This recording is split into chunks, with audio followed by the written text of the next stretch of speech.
Hi everyone. I hope you can hear me. Let's start with the design question. So last time we discussed about Twitter design, and I think we still have to discuss about the high level design of a Twitter, and then we'll start with the new design question once you're done with the Twitter design. So let me start sharing my Miro board link.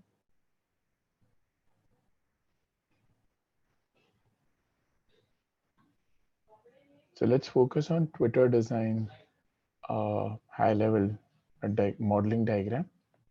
So let's go to the Miro board. I hope my voice is clear to everyone.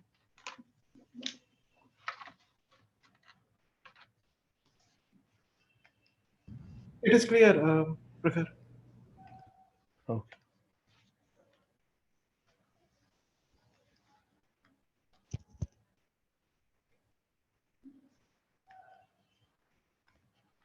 So we are doing Twitter design,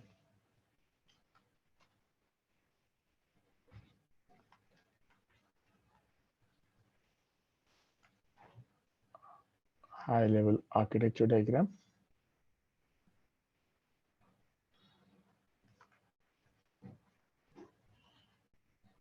Correct. So basically, in case of Twitter design high level architecture diagram, first thing which you'll have is client. There can be multiple clients. Then we'll have a layer of a load balancer, which will take care of distributing the load between multiple servers. Let's create a layer of a load balancer.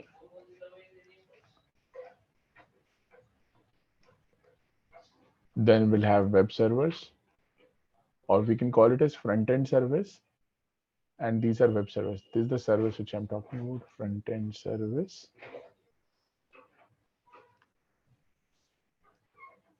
This is also front-end service. This is also front-end service. And we'll be sending this the request to front-end service. We'll have another layer of load balancer. This layer will be responsible for what? This layer will be responsible for orchestration and authentication authorizations. Correct. Then we'll have again layer of load balancer. Again, this data will be distributed in the, so we'll have what all services we'll have. So one will need is user service. Another one which will need is tweet service.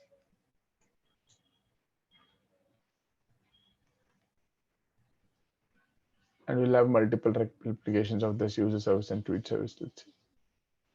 You can again create another one, this tweet service.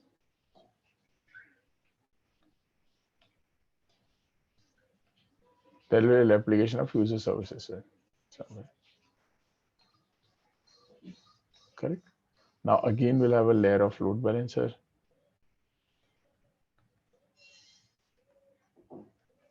Then we'll have a layer of database, which will be replicated across multiple shards, multiple applications.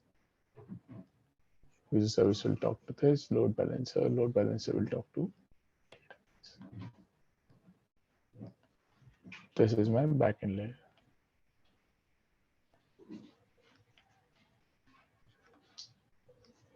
This is my database layer. This is my web server. Now we can have cache as well. So what all data do we want to cache? So let's say we create a cache here, a distributed cache.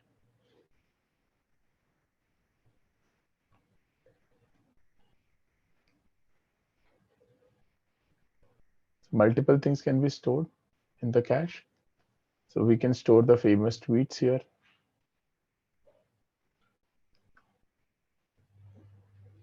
We can have another cache which can store, the profile of celebrities. This is optional. And if you want, we can, so this is good enough. If you really want the feeds for the user to be real time, then you can create another service called feed service,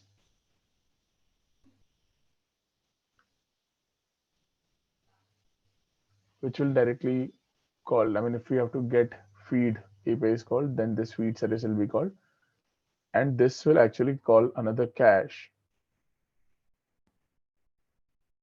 which will cache the feed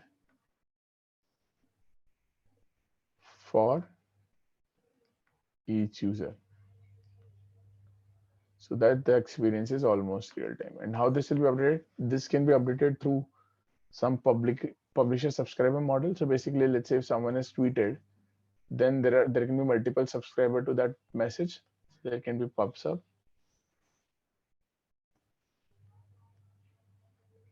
So in the database, whenever something is changes, a message can be published.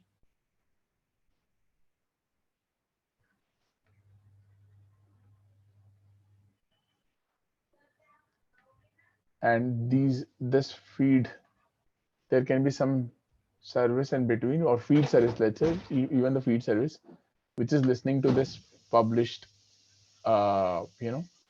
tweet, and it can go and update the cache or the feed for each of the user if you want to update it.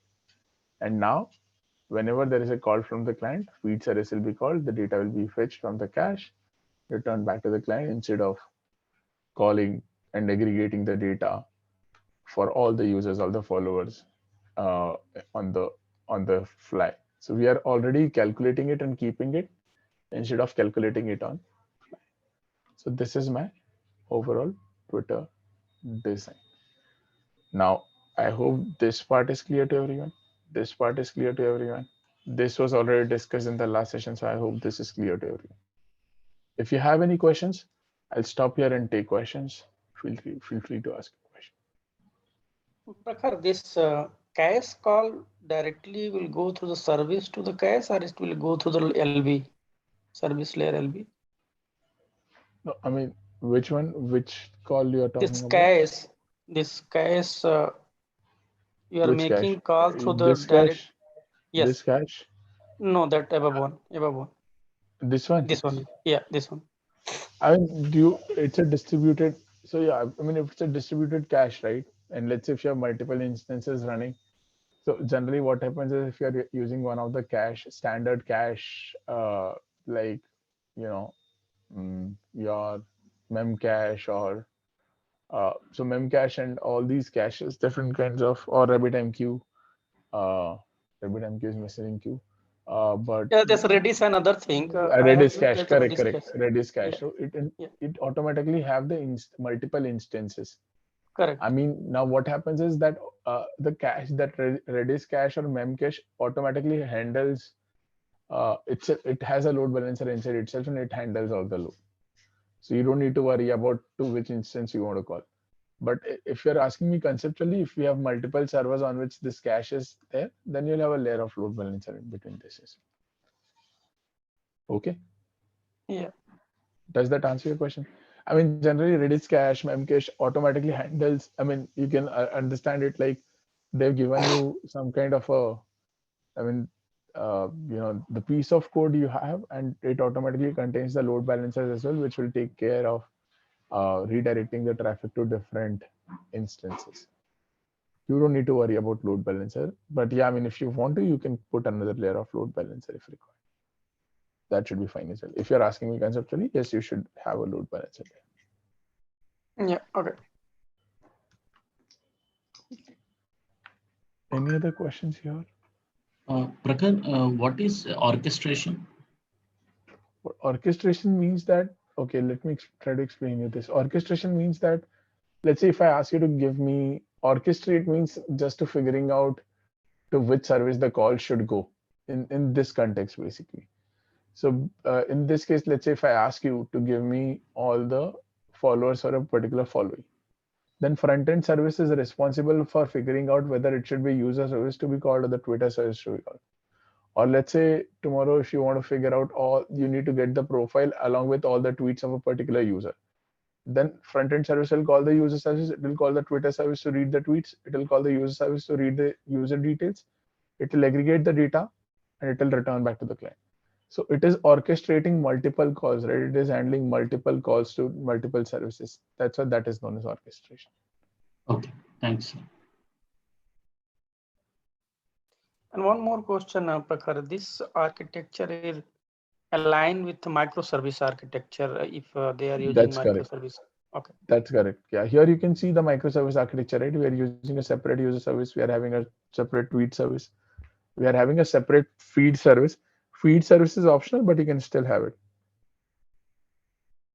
Yeah.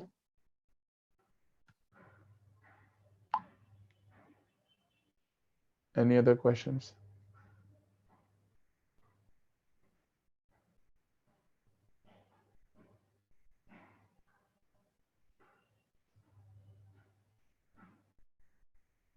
Okay, I'll stop here. Take a look at this. If this is clear, then we'll move to the new design question.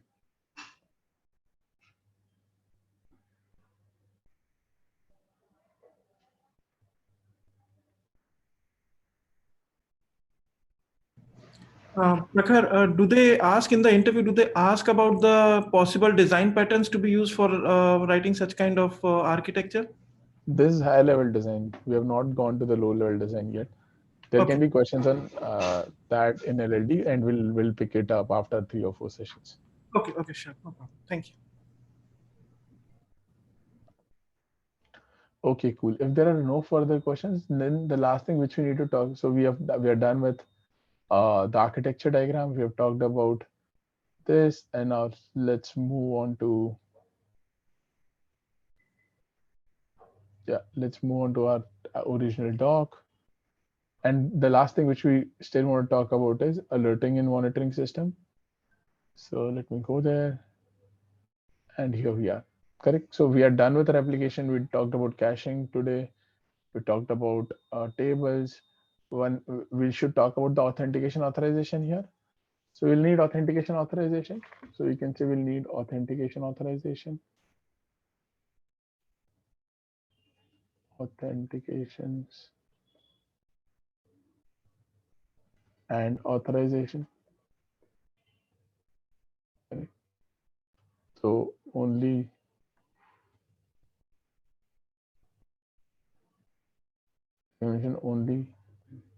authenticated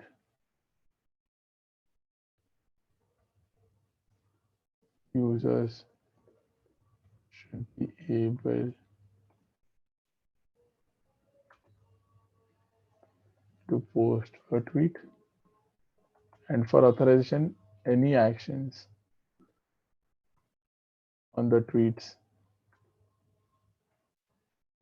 Although we don't have update delete, but let's say if we had update delete should be performed only by authorized user. This is about authentication authorization. Correct. So we have talked about all the important aspects of detailed design for Twitter.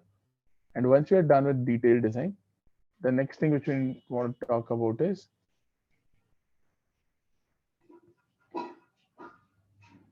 tables APIs. Sharding APIs. Okay.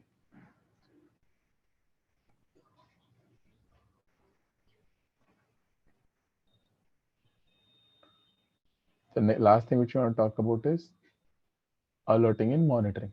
So we are done with estimations. Let's talk about alerting and monitoring. Now I'll give you 2 minutes to think about what all kind of alerts you will have. These are not the product metrics I'm talking about. I'm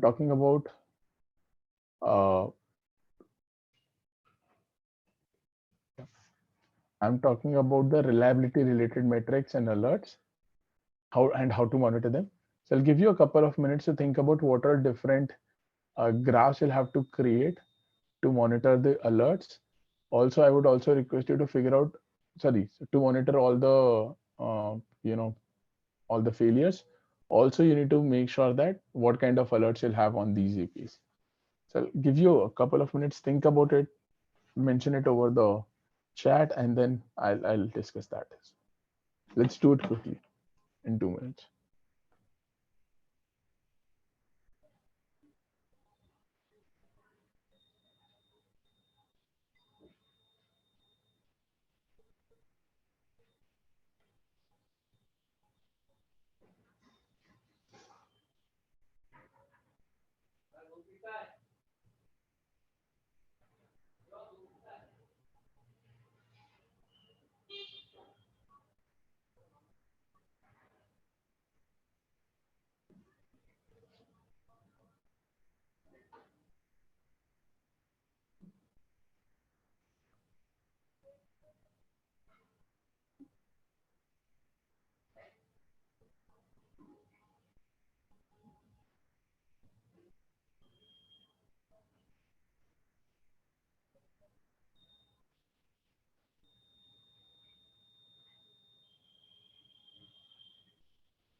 Okay, no worries. Okay, I can see cache update failure. Nice. Cool. So let's see, let's figure out all the alerting and monitoring. So we should be able to monitor about the latency of each of the API, latency of each of the API, and if the failure is above a threshold value, then there is an alert. Next, we'll have graph for success failure of each of the API. Sorry, latency.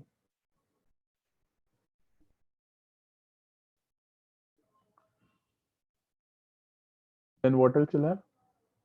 We'll have success failure, basically response. One is latency, the other thing is the response. The failure is above here if the latency is above.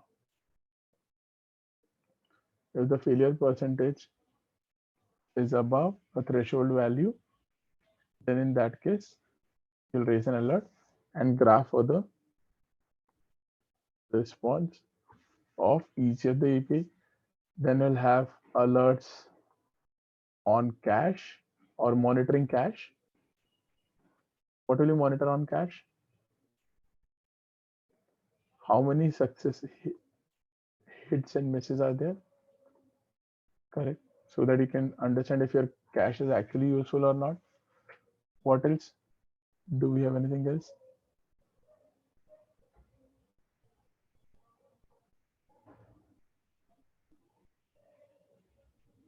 Correct. So these are mostly the ones on which you'll have alerts. Response of each of the API, if the failure percentage or timeout percentage, I can read.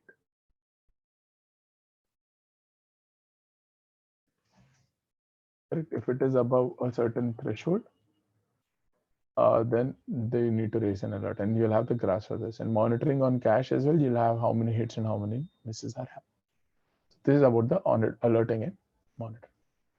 I'll stop here. If you have any questions, please ask. Otherwise, yeah, you can talk about the shards as well. But automatically, if there's some issue with the shards, then automatically that will be informed to you. You can have alerting on monitoring on the capacity of each of the shard, so that you can know if they're reaching their threshold capacity and if you need to add another shard. There can be a bunch of other alertings and monitoring systems and graphs which you can monitor for to understand if your system is reliable or not. Yep, go ahead. Any questions, anyone? No. Yeah, please stay on mute if you don't have any questions. On monitoring and cache, Prakhar, do we generate alert as well, or we can generate only graph, how many miss or how many? You can generate alert as well, but if you really need an alert or not is something which you need to figure out. Why can't you generate alert? You can generate alert as well. There is no one restricting you.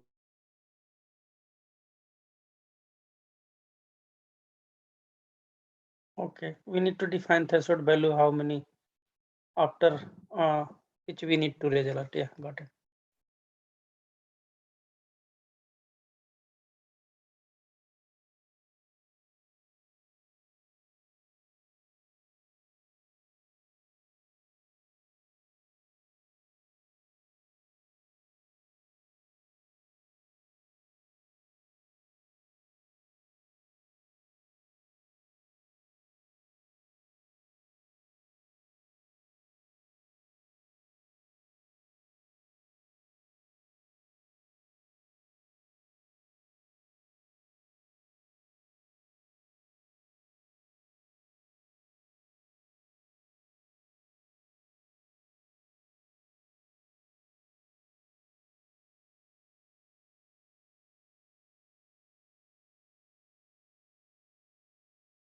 Sorry, I lost the connection. Yeah. So yeah, you can generate alert as well on the top of cache and on the top of but do you need an alert for that? You need to figure out and see that if you say that 50% of the data present in cache is having, more than 50, I mean, if there are 50% of the misses of the overall request, then maybe you can raise an alert. Same goes for sharding as well. You can say that, if the shard has reached its maximum capacity or close to a threshold value, then you can raise an alert as well. Correct. You should definitely have monitoring on the top of it, and there is no harm in having an alert as well. So it's always preferred to have alerts. There will be some, extra piece of code which you'll have to manage or write, but that should be okay. Does that answer your question? Yeah.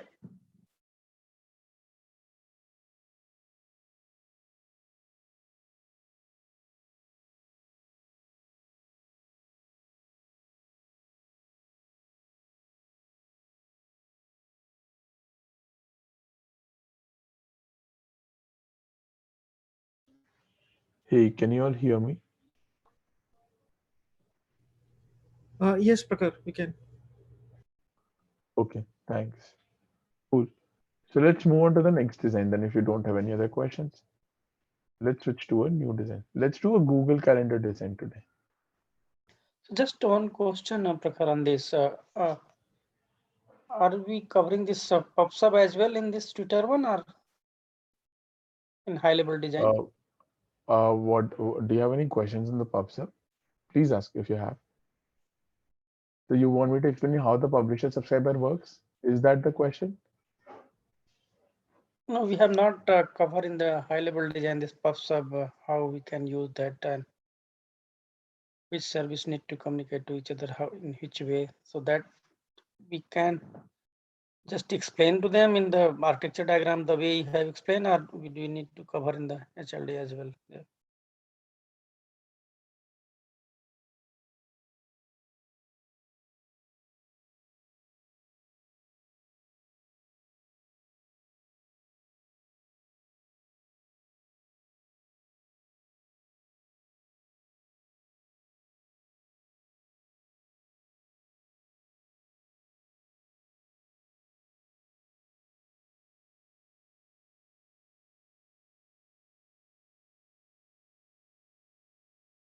Hello, Prakhar, we can't hear you.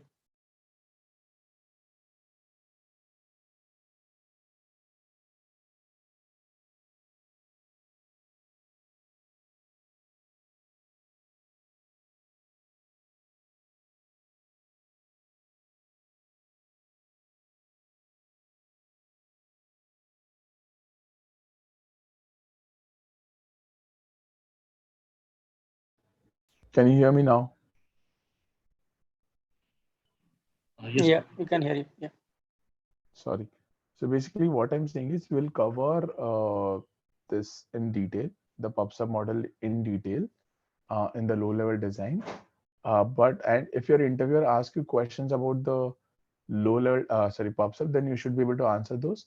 But you don't need to worry about that. We'll cover that in detail in a low level design. For now, what you can understand is that there is a publisher and there is a subscriber. And if there is any change in the tweet, if let's say if you have written a new tweet into your database, then there will be a system which will trigger up, will publish a message that this is the new tweet which is coming to the system. There will be subscriber listening to that particular published message. Subscriber will make sure that this message is delivered to the right set of service, and that service will take care of adding that message, that tweet ID, to feed generation. So basically, as I told you, right, like we'll have multiple feeds for multiple users. So based on the tweet and the user who has generated that tweet, will go and check who is following this particular user. So we know that all the users who is following this particular users. Once we know that all the followees, all the followers of this particular user will add this tweet to all those followees for all those follower for this followee in their feed. As simple as that. So you don't need to worry about how the publisher and subscriber is working right now. On a high level, you just need to understand the concept of how these feeds are generated. If you have any questions, then please ask. The detail about the publisher and subscriber model will be covered as a part of the low level design, which is very similar to high level design. So if you really have any questions on how PubSub works, then we can discuss that during the LLD, because I don't want to, you know, spend time on the same thing twice in HLD as well as LLD.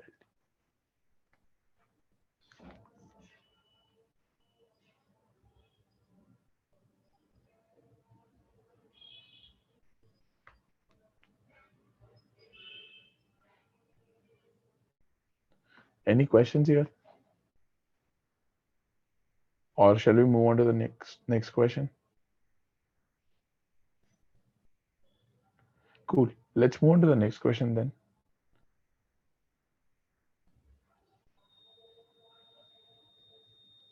So we'll talk about a Google Calendar design today. So let's start with Google Calendar design.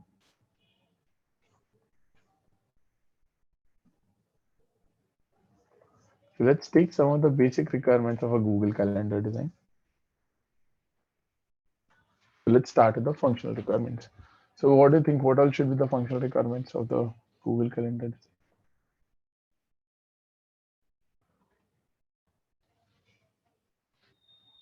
Let's start listing down all the functional requirements for Google Calendar design.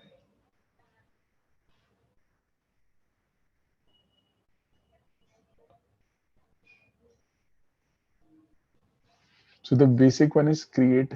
Let's start with the ones. So create an event on the calendar. So users should be able to create an event on the calendar. Correct. Users should be able to see the calendar of the other users. Correct. There's another thing. Then users should be able to see the calendar of other users. What else do we need? Users should be able to see the calendar of other users. Users should be able to update, delete the event on the calendar. This is the third thing which we have. Then then the invitees should be able to accept, deny, or tentatively accept the meeting. What else you want? Can we say that we should be notification should be sent to the users, to the invitees on scheduling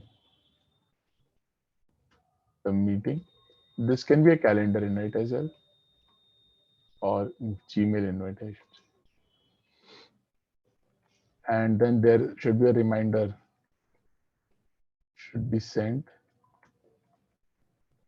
to all the users who have accepted slash tentatively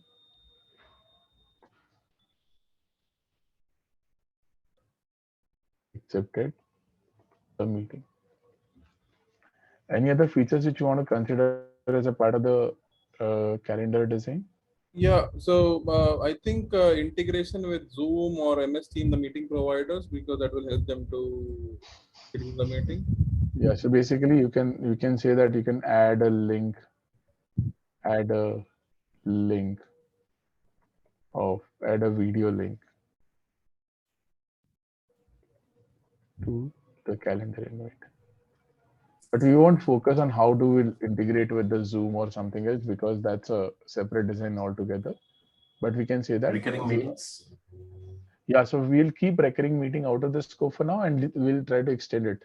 This is a very good thing. Recurring meeting, And we'll keep it out of scope for now. And we'll start with a simple design and then we'll talk about the recurring meeting if the time permits. Okay, what else? and any mail can be converted to a meeting also, right? To a calendar invite or to an event. See, we don't need to see if you'll take so many features in one, you can't design the complete Gmail in 1 hour. Oh, sorry, Google Calendar in 1 hour. There's so many other features in the calendar. You always, so you need to understand this. We should always focus on the bare minimum requirements to design a particular system. You won't be able to cover everything in 1 hour or 2 hours if you take so many requirements. So this is something where you need to draw a line and you should stop here because you have to cover these details. And to be honest, the requirements which you have taken, it's very difficult to cover even those requirements in 45 minutes or 1 hour. So you need to draw that line somewhere during your interview as well. You can't keep taking the functional requirements. What is the main feature of the calendar design is that, we should be able to schedule a meeting. We should be able to see the other calendars. We should be able to accept and deny meeting, and we should get the notifications and reminder. That's it. Recurring meeting is the next feature which we should have before having like a a meeting links, because you can always create a meeting link and you can directly add it to your description in the meeting. You don't need the full integration here. That should be out of scope. You don't need to worry about anything else or the Gmail, because as soon as you bring the Gmail or Google Meet or Zoom into your calendar, you are actually talking about the new design altogether. So don't take so many requirements and try to explain it, because if you take so many requirements, you'll have to design for all those requirements that you won't be able to achieve in 45 minutes or 1 hour. Sure, And here we'll see how we actually handle the recurring meetings as well, if the time will permit. Even if the time won't permit, we'll talk about the recurring meetings as well, maybe in this session or the next session of the starting 15 minutes of the next session. That is the main feature, one of the main core feature which you can say is required. And if you'll see, Google Calendar does provide recurring meeting, but some of the calendars, right? Some of the calendars, if you'll see, or most of the calendars doesn't provide you recurring meetings for infinite time. They provide you for next 3 years or 4 years or 2 years. In that case, they generate all the meetings and they put it on the calendar itself with a separate meeting ID. And there is another link to which, okay, let's not go there for now. Let's start with these requirements. Let's try to come up with the design, and then if the time will permit, we'll talk about the recurring meeting. Otherwise, we'll shift it to tomorrow's session. Okay, so let's go back to the doc. So these are my functional requirements. Now let's talk about non-functional requirements. What are the non-functional requirements here? The latency. Here we don't really need a real-time latency. So you can say close to real time.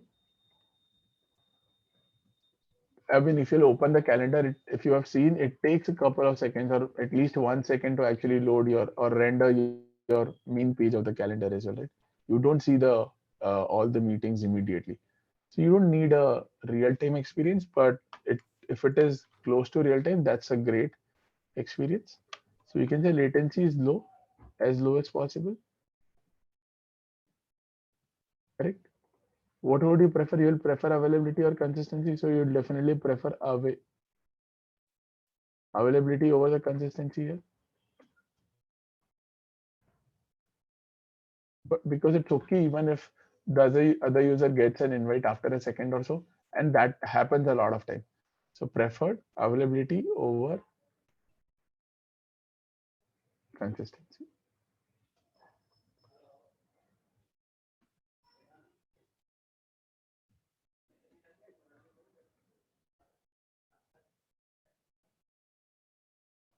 Correct.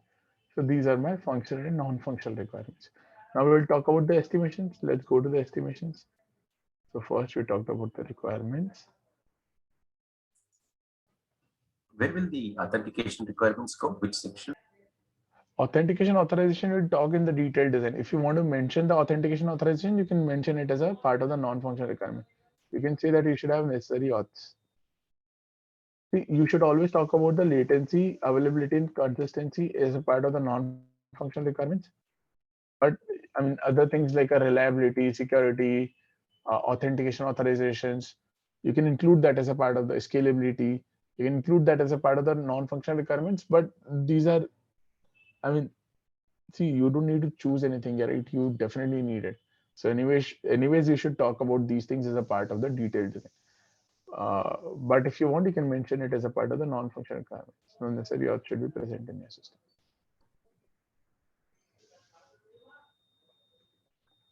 So, I mean, this is something which is self-understood that you'll need it. Here, because you have to make a choice, make some choices. That's why you should talk about this as a part of the, sorry. Yeah, that's why you should talk about these things as a part of your design. Now we'll go to the estimations. So let's talk about the estimations now. Okay, so let's start with some of the assumptions for this particular design. So can we say that we'll need, let's say if you are designing this for 500 million daily active users, or not 500 million, let's say 100 million daily active users. So let's say that 500 million total users of the calendar, or total users of the product. Then we have 100 million DAUs, daily active users. Then let's say on an average, each user schedules, each daily active user schedule 2 meetings in a day, and each meeting on an average has 3 participants.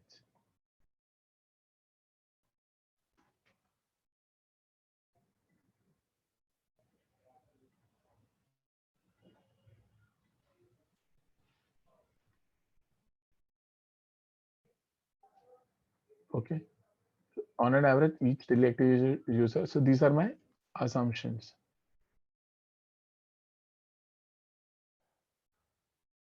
Correct. What else do we have? So based on the requirements, schedule, update. So we can say that 10% of the total meetings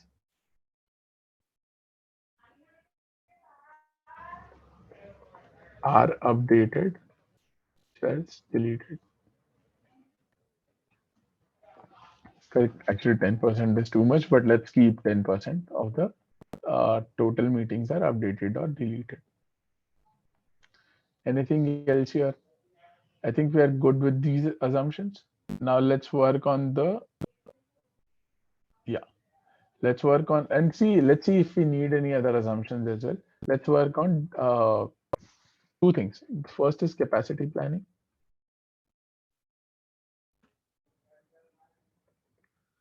And then we'll have QPS planning. See, sometimes it is very difficult to figure out all the capacity in QPS. So before we go on to that, what we do is we start with the detailed design here. So we say that parallelly we'll start with the detailed design.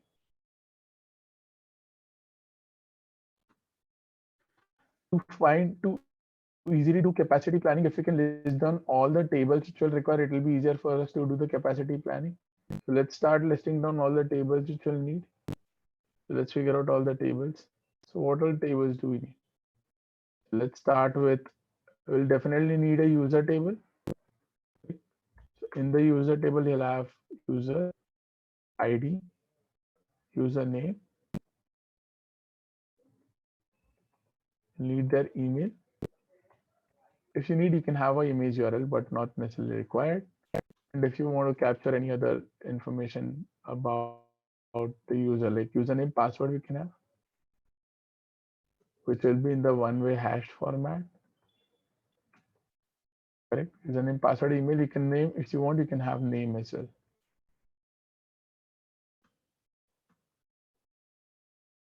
Correct? So these are the basic details which are storing as a part of the user table. If you want, you can have creation timestamp as well, at what time the user created their account first time, but not required as per the design requirements. And after that, we'll have calendar. We can say events table instead of calendar table. We'll have users table, then we'll have events table. What all things do we need in the events table? We need event ID. We need the user ID who has scheduled the meeting. We'll need, timestamp, creation timestamp, the timestamp at which the meeting was created, update timestamp, that meeting at which that the meeting, if there was any update, the last update timestamp. We can call it as last update time. What else do we need? We need the meeting time. This will be also for date time format. What else you need? Meeting time, duration. Sorry. Invitees also would come in this table, right? In the events Yeah, table. we're coming onto that. We're coming onto that. Okay. So we need date time. What else do we need? If we want to add some other links as well, right? So description, meeting title, meeting description. Now see, we can include the list of invitees here, list of user IDs who are invited, but we also need to capture the other information, right? Whether someone's accepted or denied or this meeting. So there are two ways to do it. Either we create a SQL database, which is events invitee table. We create another database, which we call it as events invitee table. And in this events invitee table, what we'll have? We'll have the event ID. We'll have the invitee ID. This will be user ID of the user invited. And what else do we have apart from this? Acceptance status, like you said. Sorry? Acceptance status, whether they accepted or not. Very nice. So we'll have acceptance status. And what are the three acceptance status we have? We'll have accepted, tentatively accepted,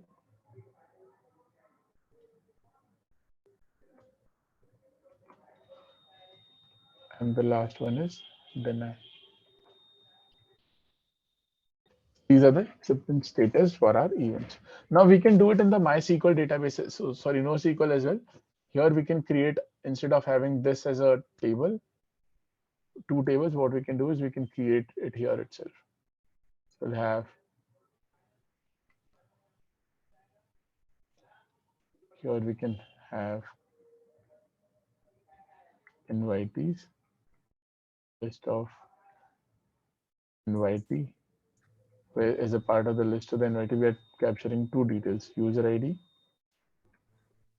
and the acceptance status. So that's going to be one of the design questions as well, right? Whether to go with the SQL or NoSQL. Yes, correct. So you can choose either of them. It doesn't make a lot of difference, to be honest here. You can either go ahead with the SQL database or a NoSQL database. I prefer SQL, as I keep telling you, right? Because the data is much more structured here. I'll just go ahead with the SQL database.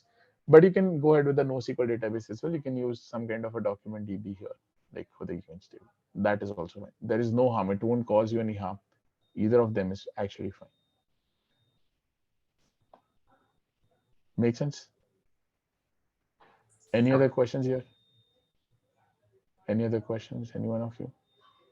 Cool. So here I'll write, if it's a NoSQL format, then you will go ahead with this. If it's a SQL format, we'll go ahead with this.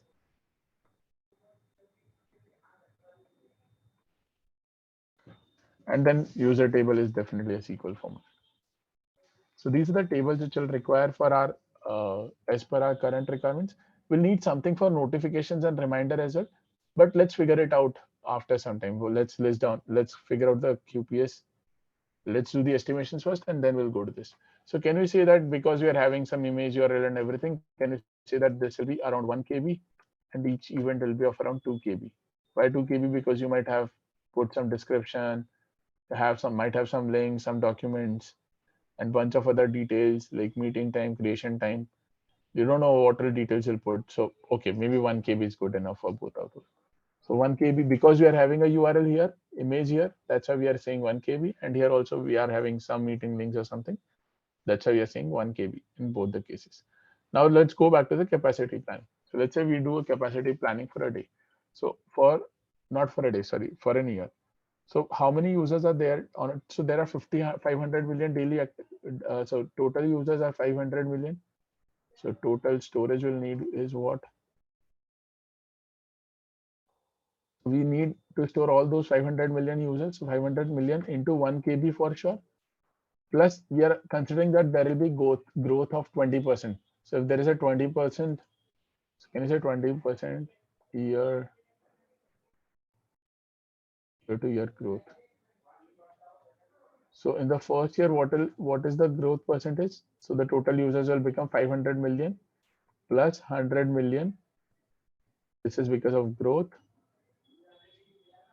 into 1 KB. So this is the total storage for the users. Now see, total we have on an average, we can say that there are 100 million daily active users. Let's keep it as 100 million. So we'll have 100 million daily active users, and each of the users are scheduling 2 meetings in a day. So we can say total meetings will be 100 million into 2 into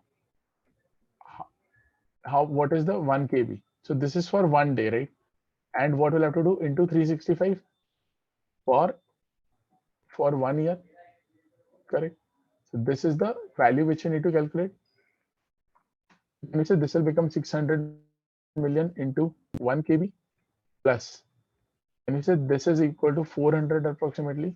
So 400 into 2 is what? 800 into 100 million into 1 KB. So this will be equal to what? 600 million into 1 KB. So million is what? 10 to the power 6. This KB. So 1 MB equal to 10 to the power 3 KB approximately. So can we say that this is KB, MB, GB? So this is already KB, right? So MB, GB. So this will become what? 600 GB plus. Now what is this? Again, MB, GB is done. And then there will be TB, right? 3 zeros will be gone. So TB. So can we say 80 TB? So 80 TB. So this is comes. Can we say that approximately we'll need 100 TB of data? Approximately we need to store 100 TB of data in 1 year. Correct. It came out to be 180 TB. So I approximated it to 100 TB of data in 1 year, considering no replications. Is the capacity planning clear to everyone? Or do you have any questions?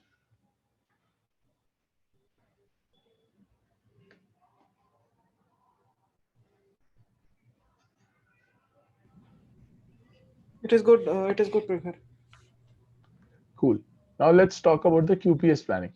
So for the QPS planning, what do we need to figure out? We need to figure out two things, right? We need to figure out Prakhar, sorry to. So if we say 600 GBs, so that should be approximately 81, 82 TBs. That's it, right? Because 1000 GB is something which we correct. That's correct. That's correct. Yeah, you're right. 81, 82. But we are approximating it, right? Because we can't be very precise we can't be 100% sure with our numbers. So we always actually add some extra capacity just to make sure that we'll be able to handle extra, if there is any extra data generated or if the number of users actually start using our platform more than the expected numbers. You can approximate it. You can say 90 TB or 80 TB as well. That's also fine. Doesn't matter. As long as you're based on your assumptions, your calculations are correct, it doesn't matter a lot. Okay. Any other questions here? So we are doing capacity planning, QPS planning. So now we have figured out all the tables, right? Now we also need to know the APIs which will need to actually, before we jump onto the QPS estimation. So let's talk about all the APIs here. So let's talk about all the APIs. What are the different APIs you'll need? The first one is very simple, right? Create event.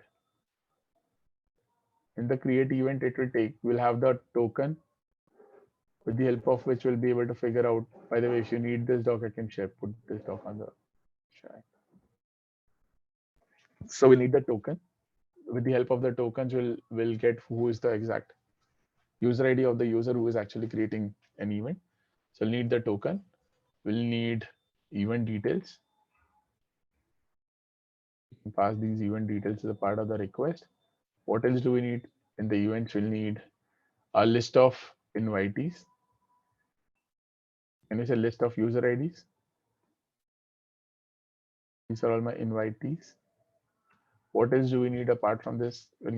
So title description, all these details can be captured as a part of the event details. So this is the create event API. Then there can be update event or delete event. So update event or delete event. Update event will again take the token. Then we'll take the event ID for which you have to update the event and the event details which have been updated. Correct. What else do we need? If the list of user ID invitee is same or not. So if you don't want to update it, you will send the same list. If you want to update it, you'll send the new list. Apart from that, you will need an event type. Event type can be either update or delete. If it's a delete, then you delete the meeting. If it's an update, then you update the meeting with the new details. If it's a delete, then you don't populate the other fields apart from the event ID and the token. Okay, so this is my update event.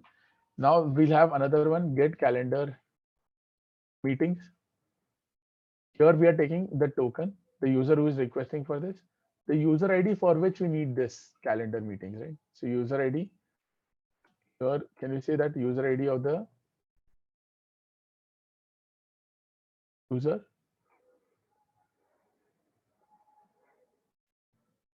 For which we have to see the calendar. This is the third API. What else do we need? We need to update, the acceptance status. So can we say there is an API called update acceptance status? And what it will take? It will take the event ID. Sorry, the token, the token of the user who is doing it. With the help of it, we'll know the user ID. Then we'll have event ID for which we are doing it. Correct. So we know the user ID and we know the event ID. And we also know the acceptance status. This is the fourth API which we'll need. Anything apart from this? Do we need any other API? Let's look at our requirements. So based on our requirements, you should be able to create an event. This is done. Get calendar, this is done. Update, this is done. Accept deny, this is done. These are related to notifications. So this should be handled somewhere on the backend. So these are the different APIs which we'll need for our, calendar design. Now create event, and update acceptance status are my basically basically each of these are my write APIs, and the get calendar meeting is my read API. Correct. So now let's talk about the QPS. So let's talk about QPS. So let's start with the read QPS. Read QPS should be fairly simple because there is only one API, get API. Correct.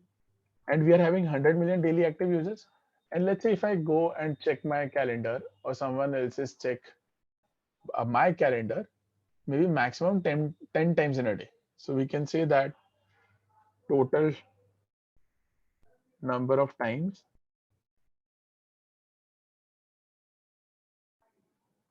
get request issued is 10 times per user for a daily 10 by a daily active user, I can say. Okay. So this will give you what? Read QPS will be equal to what? Can we say we have 100 million daily active into 10? So can we say that this is equal to 1000 million? Now, if I don't know if I've told you, so this is for a day. Queries per day. Now this is per day. If you remember, I told you that this can be for seconds. There will be 86400 seconds, which is equal to 10 to the power 5. So this will become 1000 million divided by approximately 10 to the power 5. So we can say in 1 million, you have basically 10 requests per million requests. So if there are 1 million requests in one day, then there will be 10 requests per second.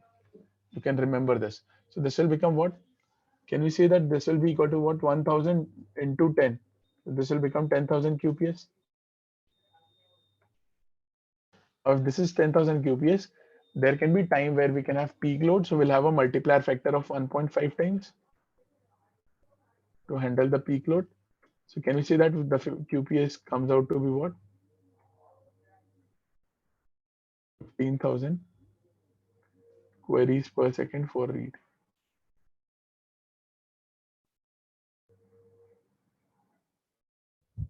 Can you repeat this, Prakhar, one more time, please? Which part? Read QPS once again.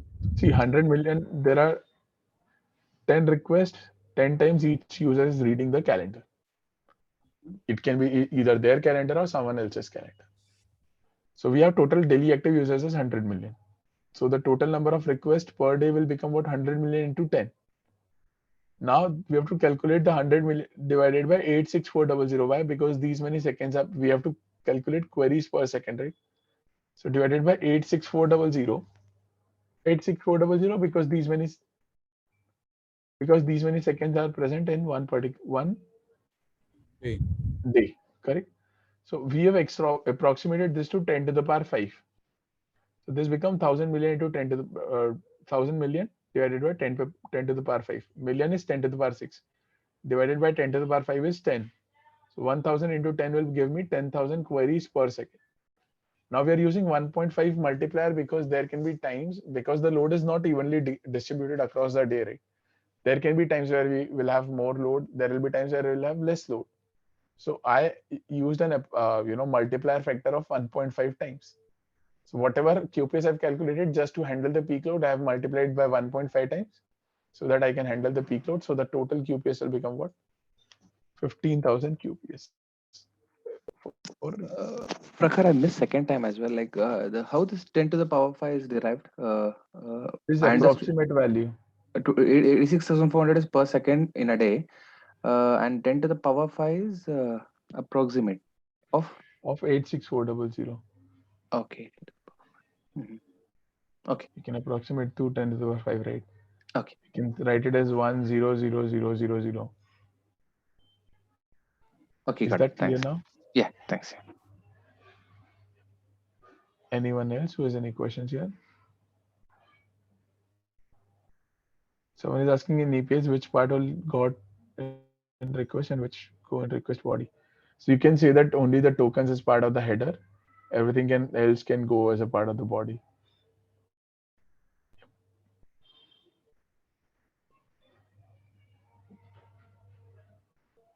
Cool.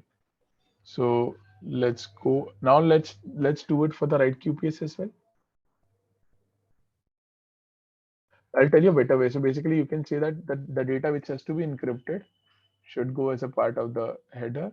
Sorry, as a part of the body. The data which is not required to be encrypted can, even the headers are encrypted. Basically, the request URL can contain the data which can be shared publicly.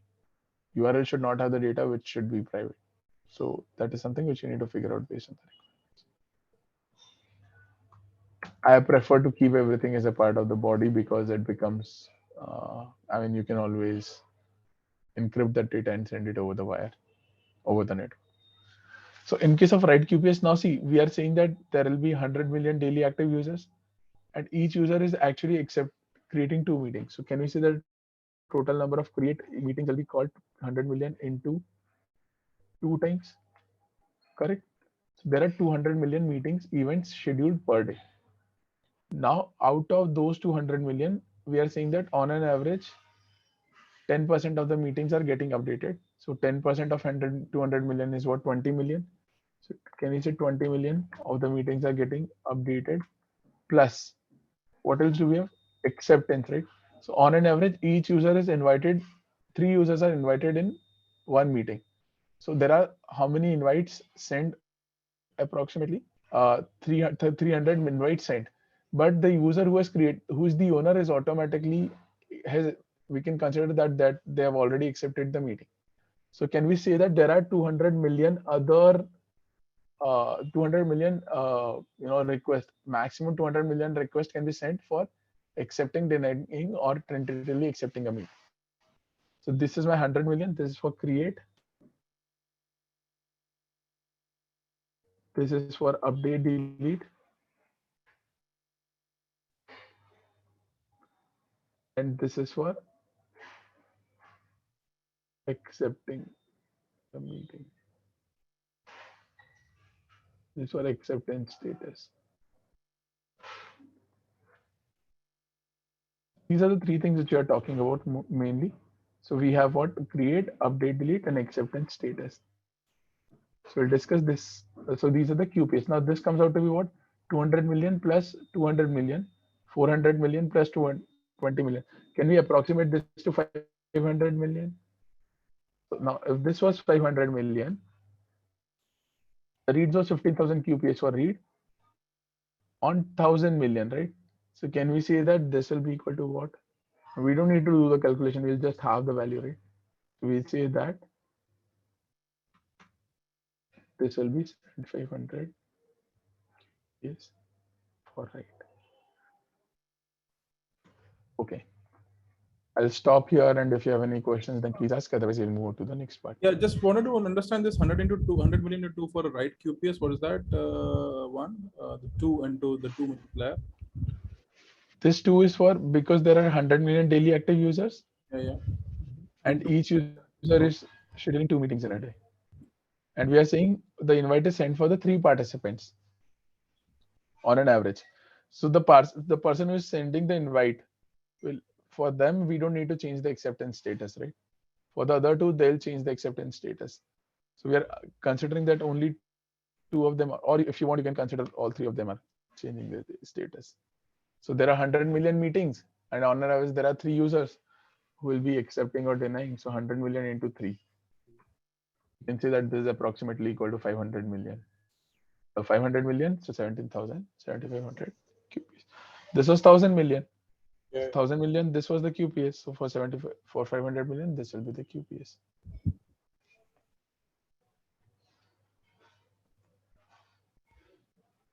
Any questions here, any one of you?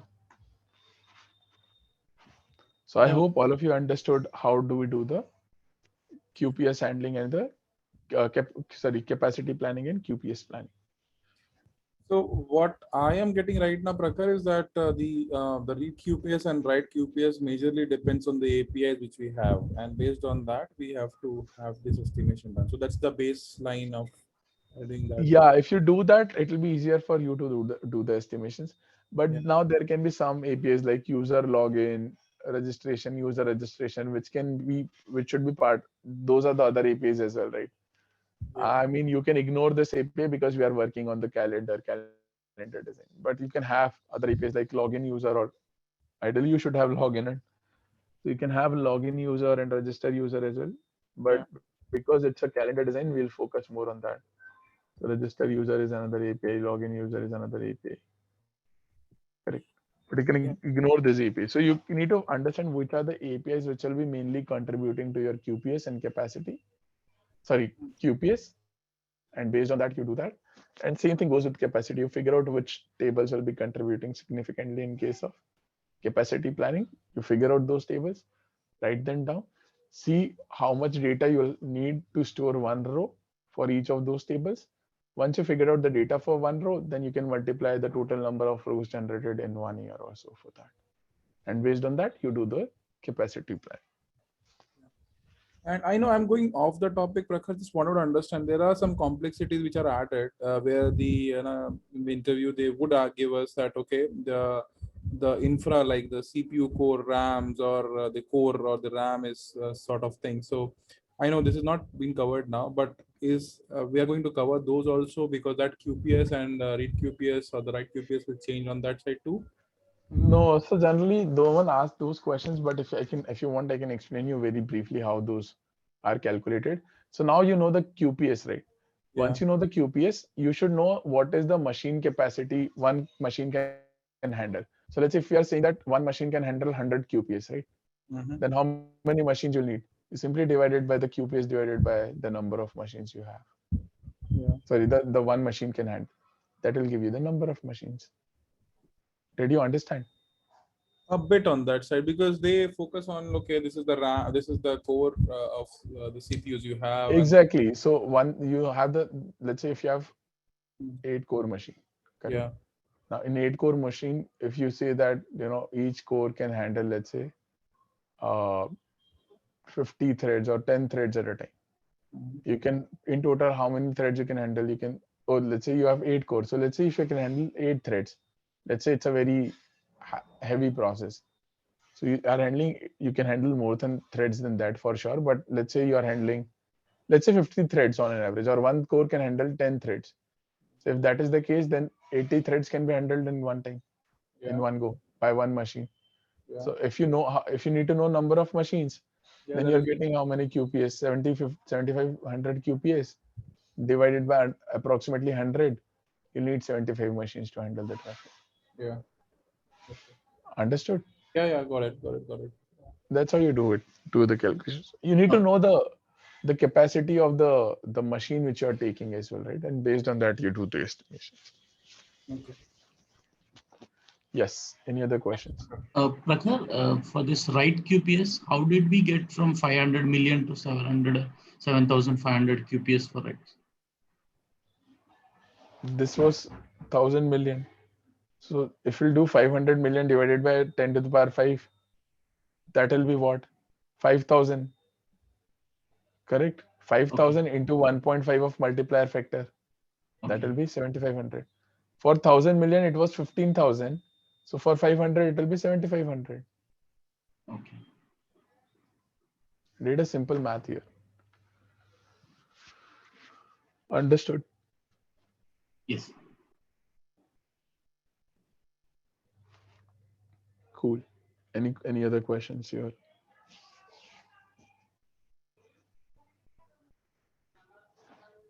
Yeah, this assumption, Prakhar, this can be provided uh, by You business can owner discuss. as well. They are providing the requirement, right? This I mean, assumption. you can take it as a part of the requirement. You can discuss it with your interviewer and figure out those details. Or you can assume and you can ask if these assumptions are correct or do I need to change my assumptions. Okay, got it. Okay. You can always discuss the assumptions with your interviewer. Rest of the things you need to figure out. Your interviewer might tell you that I leave it up to you to decide the assumptions as well. In that case, you should be able to decide the assumptions.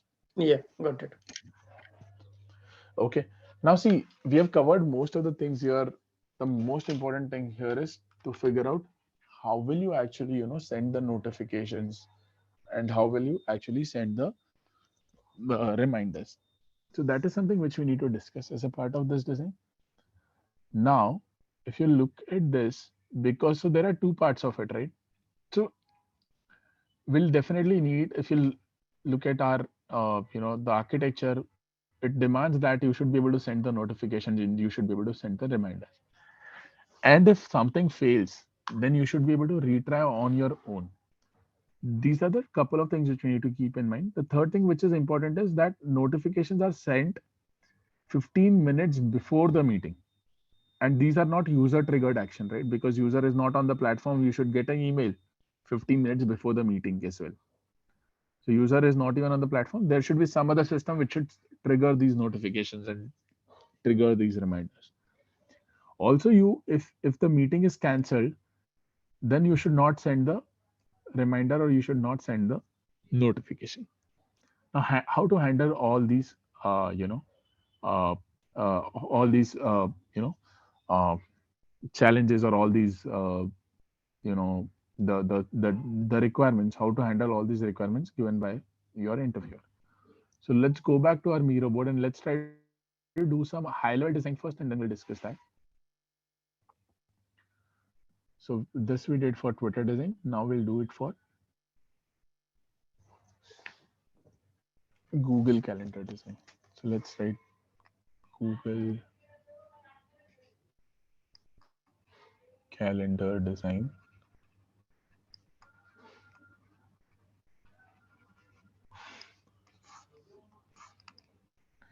So for Google Calendar design, what are we saying here is that we'll need a client for sure.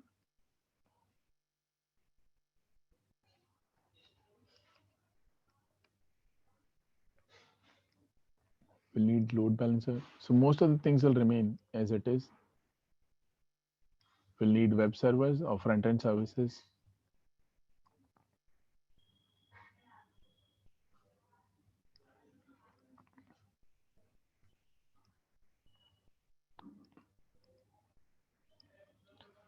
We again need load balancer to balance the load. Then we need backend service, backend servers. What all services do we need here? So we need user service for sure. And we'll need another one which is known as your event service. So we need a user service, we need the event service. And we'll have the replications of these as well. Now we again need a load balancer. We'll need the databases here. Correct. So load balance client will call load balancer will call web servers will call load balancer again. Load balancers will call user service, event service, that will call databases. And this is good.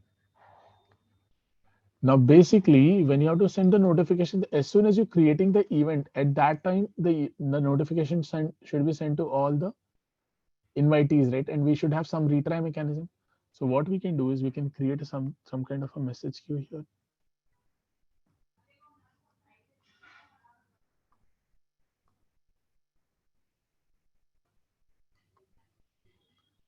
And as soon as you are creating an event, we'll enqueue a message in this message queue for notification. Let's start with the notification first. Now in the message queue, what all things will mention? So we need to know the message event ID for which. So let's discuss about the message queue details. So we need the event ID for which we need to send the message. We need to know the timestamp, the delivery timestamp. At what timestamp do we need to send this message? So the delivery timestamp will be what? The immediate delivery, right? The current timestamp will become your delivery timestamp. And then we can store, if you want, we can store the creation timestamp. At what time the message was created in this queue. Now, because it's a kind of a messaging queue, which will sort the data based on the delivery timestamp, there will be a queue receiver. This will be again a backend service like thing. We'll have a queue receiver. So can we say that there will be a queue receiver? Either by the push mechanism or a polling mechanism, we'll get these messages in the queue receiver. Queue receiver knows that what is the once it knows the message, what it can do is it can call this event service to get all the, based on the event ID, it can get all the invitees. For all those invitees, it can call the user service and get their email addresses. Once it get all the email addresses, it can send the email to all those users. Correct. Same thing can be done for event update and event delete as well. So the notification part is covered. Do you have any questions here? Any one of you? We'll have the message content as well, right?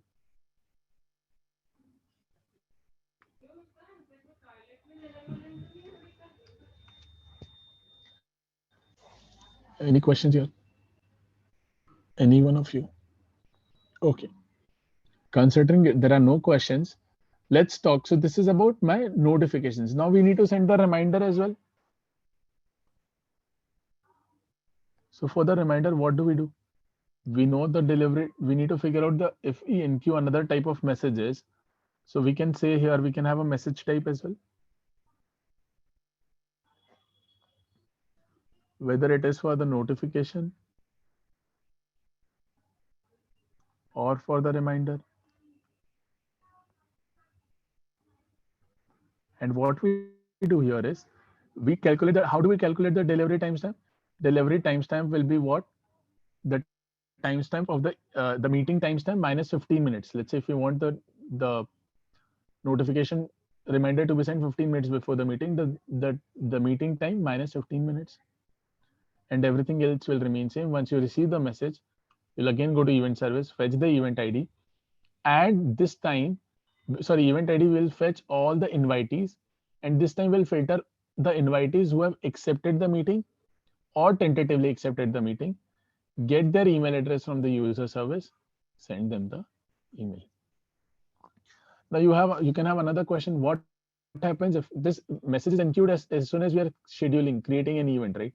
But let's say what happens if the event gets updated? Now let's consider different scenarios. Let's say if the event invitees are updated, then in that case, we don't need to worry about it because we are just enqueuing the event ID, and on the real time, we are fetching all the invitees, right? So that we don't need to worry about.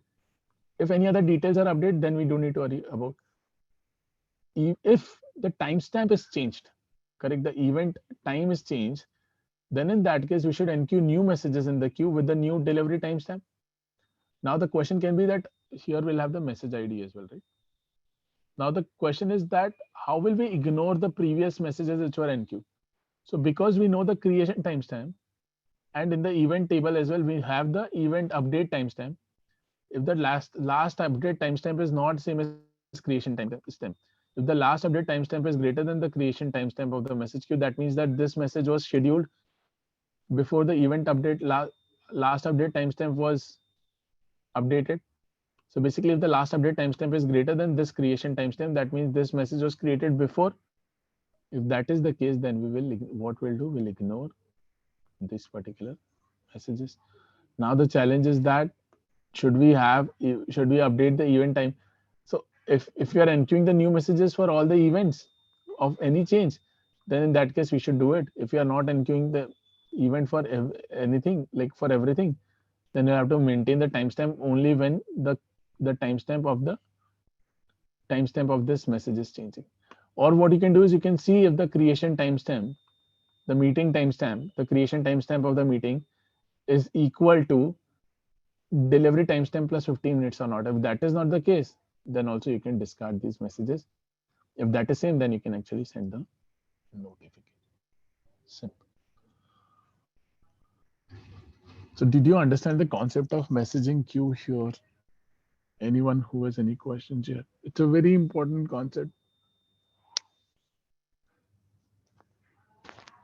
And you need to understand how do we send the notifications and reminder? How are we using the message queue effectively here as a part of this design? So very important. I mean, we have learned something new today. So you have learned about the pub subs, when to use pub subs. Here you can't use publisher subscriber, right? Because there should be someone. See, if the message is actually, if it fails, if we fail to deliver the email, then what will happen? This queue receiver will reschedule the message in that case. If we successfully deliver the message, then in that case, then in this case, message will be agged. Agged means that this will be removed from the messaging queue. If you are unable to send the email, then we'll reschedule with the new timestamp so that it can be delivered again. This you can retry for like 15 times, 20 times, or infinite times, or till the time your the meeting time is lesser than the delivery time. Till that point, you can try this. Okay, I'll stop here and I'll take questions if there are any. I'm pretty sure there might be questions. It's just that you'll have to ask those questions. I'm not sure who all understand the concept of message queues and how are we handling the message queues. So please ask if you have any questions. If it is, Can you explain this queue receiver once again, like how it works, like how the messages come from the queue receiver. events? Yeah, queue receiver is fairly simple, right? See, this understand this as any other service. So basically, what you have is you have a queue here. Correct. Don't consider it as a FIFO queue, which we read in general. Or you can, if you want to consider it as a FIFO queue, assume that this is based on the delivery timestamp. Okay. The data is sorted based on the delivery timestamp. Like you keep on sorting the data in this queue, even if the new timestamp is coming, and if that is after coming after a point, but it is the timestamp is lesser than that, then this data will be sorted. And here you have a queue receiver. Now, either it can keep polling the data. It can keep pulling the data from the queue because this is up and running, or there can be a scheduler which can keep on checking if there is new message in the queue, and if there is, with the new delivery timestamp, it will push the data to this queue receiver. Now, what this queue receiver will do, once a message is received, by queue receiver, I'm calling this as by QR. What is the step one? Based on event ID, fetch event invitees. This you can do easily. How you can do it easily? We'll have the index on the event invitee table as well, right? Based on the event ID, we should be able to fetch all the invitees. So you got the invitees. Now, once you got the event user IDs, so this will give you the user IDs. For all these user ID, for all user IDs, call user service to get email. Once you get the email, what you do is send notification mail to all users. Correct. If everything is successful, then acknowledge the message. Basically, remove this message from the queue receive. If there is some issue, if any of these steps fails,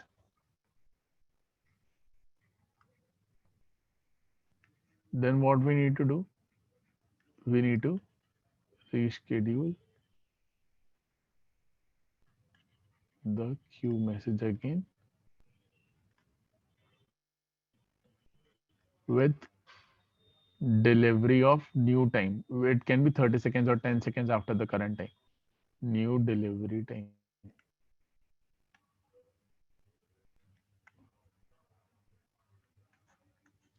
So that's why I was not in favor of actually handling this, whether you should discard the message or keep the message at the delivery time, because you know the creation timestamp, right? So you should always prefer to do it with the help of the creation timestamp, because that is something which won't change.